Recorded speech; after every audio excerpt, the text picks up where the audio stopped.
Hey everybody, welcome back to my channel. My name is Maria and today I'm going to be talking about things that I wish I knew I started before PA school. I just wanted to update you guys. I finally finished my first year of PA school, so yay me, and I just wanted to share some insight and knowledge with you guys and hopefully it can help you guys. And if you have any questions, please feel free to leave them in the comment box below. Alright, let's get started. Alright, the first thing that I really wish I did was that I wish I relaxed before PA school. You guys all hear it. PA school is super intense, very short breaks, and it can get really overwhelming really fast. My own personal experience, after I got into PA school, I was like, you know what, I'm going to quit my patient care experience job that paid me very little and start a new job which paid me a lot, but it was kind of an intense job. It was kind of overwhelming, and what I really wish I did was I really wish I worked at like Ulta or Sephora or a donut shop or an ice cream shop or at the mall or just something fun, even like a painting, like maybe an art instructor or just something enjoyable, something that I wish I did. Another thing I wish I did is that I wish I traveled a lot. I only really traveled in July and August, and end of August is when school started. I got married in July, and me and my husband both wish we traveled a lot more, especially with the coronavirus and the pandemic that's going on. Now we can't travel anywhere, so that's kind of what we wish we did. So I hope that you guys are able to take the time off from your work and to travel and do things fun, do things that you enjoy before school starts. Again, school is very intense and the breaks are short, and just do everything that you can before school starts, if possible.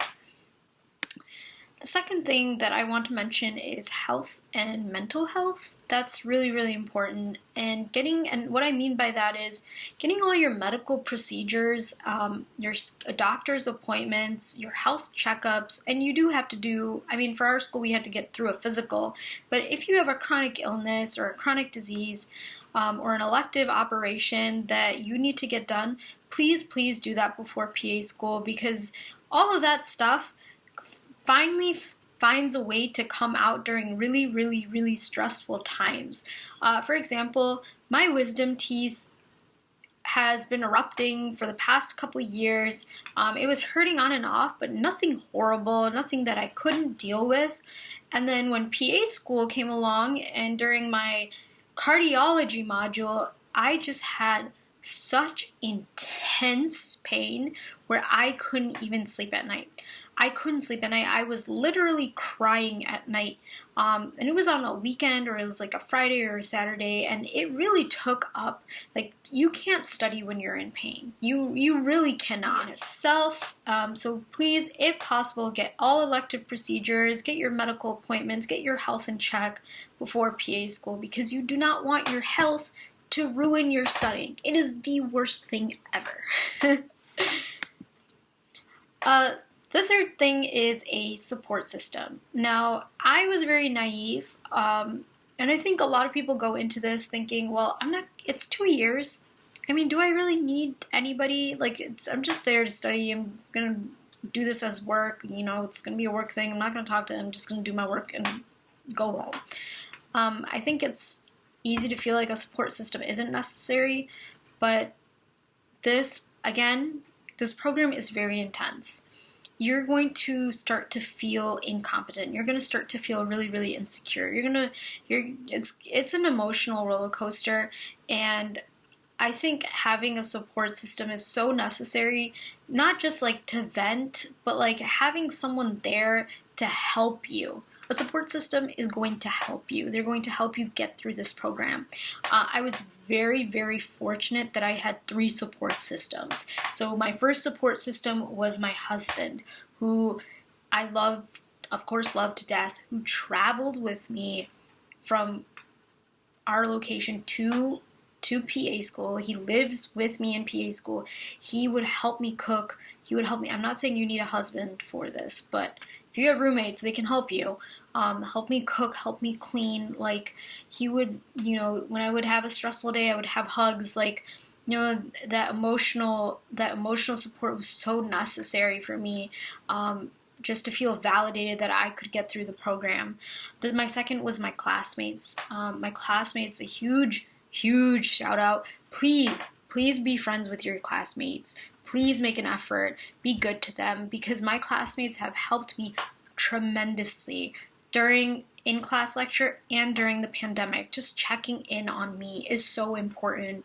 Every day I have a buddy, we literally text each other every single day. We're like, what are you doing? What's up? How's it going? What are you studying? I had a friend who literally called me at 8 in the morning so I would get up and feel motivated to study.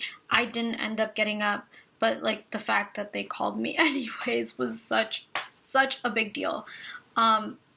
Anyways, my third one is my family and my in-laws are another great support system, as in they made me feel validated. They were like, you can do this. And during this whole entire program, you really feel like you can do it. Like, there are times where you're like, can I do this? Can I do this? Why am I here? Are you sure? Like, I don't feel like I'm learning anything. So that was a really big and important thing for me, was having a support system. And in the beginning, I was like, I'm not gonna be friends with just 30 people. Like, I really thought I wasn't gonna be friends with anybody. I thought I was just gonna go to school and come home and study. But that's not the case. Your friends help you, your support systems help you. So please, before PA school starts, have a support system in place and be somebody's support system. You need each other. PA school isn't hard, it's content heavy. So what I mean by that is that you aren't going to be worrying about physical or chemical reactions. This isn't organic chemistry. This isn't physics. This isn't calculus. It's just a lot of information, a ton of information in a very, very short amount of time. I'm telling you, you do not have to be a genius to pass PA school. But what you do need to be is disciplined. You need to be motivated. I think that's the number one thing that will help you get through PA school, is just to be disciplined and motivated, and to have some sort of schedule in place where you're constantly attempting to learn the content at the end of the day. Another big thing is trying your hardest. Please listen to this. Try your hardest the first month of PA school to figure out what learning method is best for you. What I mean by this is that you only have, it's a very short program. Things come by very, very, very quickly. You don't have a lot of time to be figuring out what method works for you by the third or fourth month. By the third or fourth month, you're like, what, 1/8 of the program is done, right? Is that right, math? Yeah. If it's a 24-month program. So just be wary of how quickly the time goes by fast. By the first month, you're going to figure out what works for you, whether it's flashcards or Quizlets or study guides or outlines. I'm going to tell you mine. It's not necessarily going to work for you. It could not. So I realized that there's two types of people in the PA program. The first type of person is the person who makes the outlines. I am not that person. The second type of person is the person who goes off of their classmates' outline. I am that person. I did not make the outlines. I hated making outlines. I felt like making outlines was such a waste of time for me, because I would get frustrated how, like, not pretty the boxes were, or like it would just be, formatting was just so annoying. And you're just trying to memorize so much. You're memorizing. You're trying to memorize. Yes, you're understanding. It doesn't take a lot to understand the content, but after you understand it, you're memorizing all of the content. I didn't want to spend that time making that content or making it into pretty charts. So I would use my classmates. I would memorize the noodles out of their outlines. So then there was a couple other things that I would do. I would utilize their Quizlets. So I would constantly go back and forth until it was in my brain, until it was stuck in my brain and it would not leave. I would go over their Quizlets hundreds of times, over and over and over again.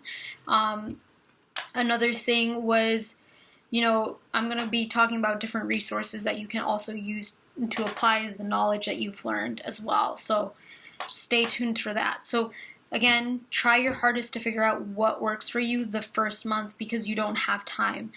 Work with your classmates, and it's okay if you don't get it the first month, but you need to try harder the second month. You need to keep going. You need to continue. Another thing that was really difficult for me was online lectures and what I didn't expect. It is very difficult to wake up to an 8 to 9 lecture when you're in bed.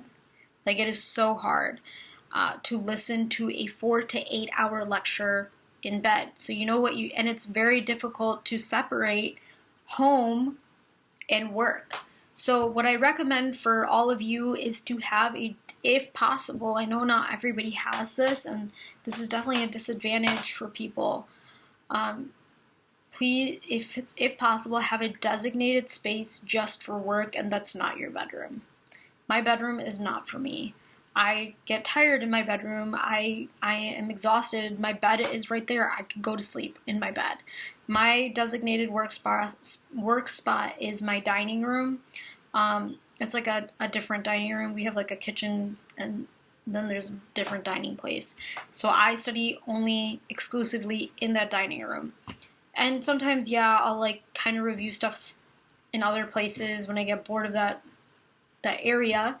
But that helps me separate work from home and work from break. Because essentially, when everything was in person, school was work, and then you'd come home and you would relax. And then, you would study at the dining table, and you would, study in that area. But making a separation is very, very important, and I think will help you during the PA program. Anatomy. Anatomy was difficult, even though I did have a cadaver lab in my undergrad. Anatomy was difficult because everything still looks the same. I mean, veins can still look like arteries, and arteries can look like, arteries and veins, nerves look different, but like everything is brown and red, and all the muscles look the same, and the fascia is all over the place. So when we had a cadaver lab, and it had gotten down the cadaver in class, everything switched online. That was something I didn't expect. That was really hard. Even till this day is really hard for me. I feel like I still don't know some things very properly just because of that transition was so difficult for me. An app that I use is Atlas 2021. It's really great. It's really cheap. I learned about it really late into the program, but it's so cool because it's like a human cadaver, and you can like pull it apart, and you can take it apart, and you can type in things to see exactly what structure is what. It's great. I highly recommend it. I highly recommend downloading it. And if you're an old-fashioned individual, having a book atlas will help you as well. Good study resources. So again, you're either the type of person who makes outlines, or you're studying off of others. I was a person who's studying off of others. You do what works for you. Some of the resources that I used I used pretty much all of them, is Osmosis, which I found was very, very great for pathophysiology of the disease states. I used Smarty Pants as a great overview and for questions, and they had great buzzwords, and so those were kind of helpful. I use Smarty Pants a lot, actually. I recommend getting that. Picmonic, I used a lot for pharmacology and just kind of driving the memorization part of pharmacology. Picmonic uses a lot of really random stuff. It'll somehow like correlate like a vegetable to like a drug, and it somehow works and sticks in your brain. I don't even know how it works, but it did. Roche was great, especially like as a review. Roche Review is a study bank of questions, And there's a mode called tutoring mode. So if you get something wrong, or if you don't get something right, or if you want to know an explanation, it has a great paragraph of that disease state and the treatment. It's very lengthy. It's very good. I really enjoyed it. Pants Prep Pearls is a great review to have. I think, my school doesn't recommend it, but I recommend it. Like, buy Pants Prep Pearls. Dubin's EKG Rapid Review. I struggled in cardiology, but this book was amazing. Like, the EKGs are so confusing. It's just a whole different language. And the Dubin's EKG Rapid Interpretation was literally like a 5-year-old can read it. Like, it has little fill in the blanks of what corresponds with the EKG. It's great. Get that book. MedEd is a great overview of the disease, especially if you're first learning it. I would go on MedEd and I would just kind of listen to it and be like, okay, I kind of understand that. And then I would go off of my lecture notes, and then I would just do study questions. So it is imperative to get good sleep. I am a procrastinator, but I really recommend a good 8 hours of sleep every day. It really makes a difference when you're listening in class. There were days if I got 4 hours of sleep, like I would just be tired the whole entire day. Like, I would not, like, if I came to lecture at 8 a.m. and I got like 3 to 4 hours of sleep, like, I couldn't focus. Like, I would have to miss the first lecture to get my 8 hours of sleep so I can learn the rest of the lectures. And my classmates know this about me. I get really, really bad anxiety before exams, so I pulled all-nighters for every single one of my exams. Some people don't do that. A lot of people don't do that. I did that. But please don't do that. To avoid this, to avoid all-nighters, go by that method if that works for you. Get ahead of the schedule so you're not like me, where you feel like you don't have it all down for the night until the night before. So yeah, listen to podcasts that relate to your topic in the car. Your lectures are a form of passive learning, and then at the end of the day, you're actively learning by going back to that information. Mental health, imposter syndrome is so real. Like, trust me, you are not the only one that feels this way. Everyone feels like in the beginning they don't know anything, and you are not alone. You have to remind yourself you're in PA school for a reason. Like, you were picked for a reason. PA school thought you were competent enough to pass, so you need to believe that you can pass. If you fail, you must get back up and you must try harder. You must make the initiative. If your mental health is tanking, you need to see a counselor.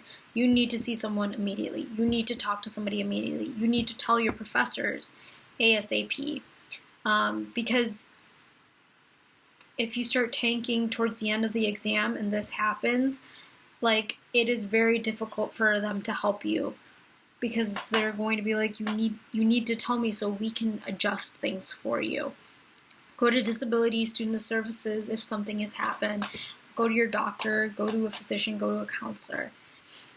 Another thing that's really helped me is, right now I'm looking at it, is placing positive affirmations helps with my anxiety. It helps with my imposter syndrome. So I literally have sticky notes that say, you can do this, study, be happy, get all A's. That's what I have down, and that's what helps me. I feel like it subconsciously registers in my head, and it makes me feel better and elevates my mood. By the second semester, you will get a hang of things. You will finally understand what works and what doesn't work. So yes, it does get easier. It does get easier because you finally figure out what works and what doesn't work. Now, if there is another global pandemic with another virus, that might shake up your world again. It certainly shook up ours. That's a possibility. So you might get a hang of things, and the world won't. That might affect you, and that's okay. You're still going to get through it. It's going to be harder. The biggest thing and the hardest thing for our class was that we finally got a hang of things. We were all in class, in person. We were finally getting a hang of our sleep schedule. We were finally motivated. We were excited to go to school. And then the pandemic happened, and then we were doing lectures 8 to 9 hours a day or 4 to 8 hours a day in person, no, on a computer, sitting in one spot every single day. It was awful, so we were adjusting to that. So I guess what to expect is expect the unexpected, especially with what is going on in the world.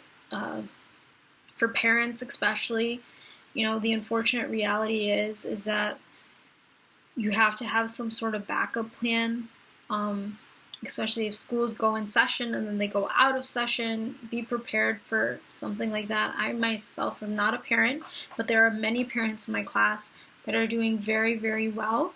I will ask what they recommend in terms of that and childcare, and hopefully be able to relay that information to you guys.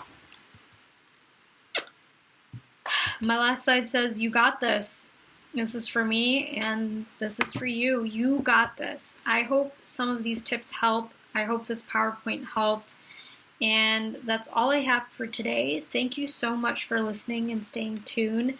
Hopefully I'll have some sort of video. My rotations start in about a week, so I will try to keep you as updated as possible. Please keep me in your thoughts and prayers. And thank you for watching, and have a great day.